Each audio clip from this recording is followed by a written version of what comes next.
أعوذ بالله من الشيطان الرجيم بسم الله الرحمن الرحيم وإذ يتحاجون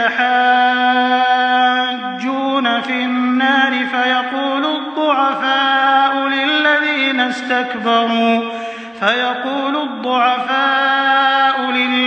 استكبروا إنا كنا لكم تبعا فهل أنتم مغنون عنا نصيبا من النار قال الذين استكبروا إنا كل فيها إن الله قد حكم بين العباد وقال الذين في النار لخزنة جهنم ادعوا ربكم يخفف عنا يوما من العذاب قالوا أولم تك تأتيكم رسلكم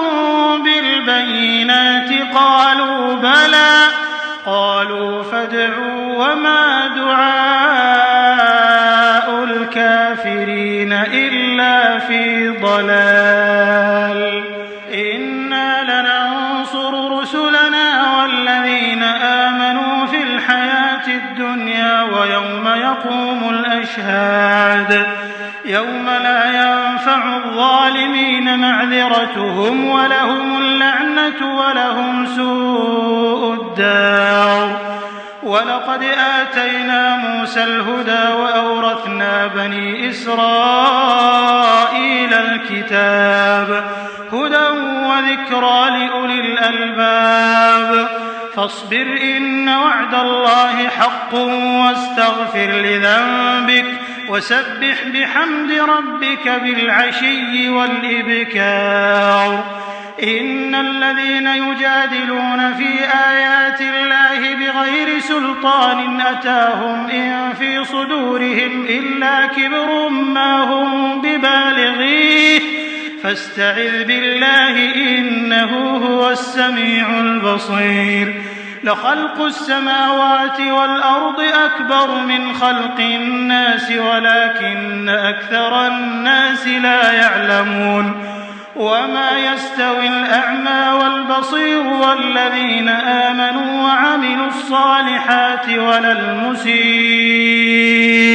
قليلا ما تتذكرون إن الساعة لآتية لا ريب فيها ولكن أكثر الناس لا يؤمنون وقال ربكم ادعوني أستجب لكم إن الذين يستكبرون عن عبادتي سيدخلون جهنم داخرين صدق الله العظيم الحمد لله رب العالمين والصلاة والسلام على سيد المرسلين وعلى آله وأصحابه أجمعين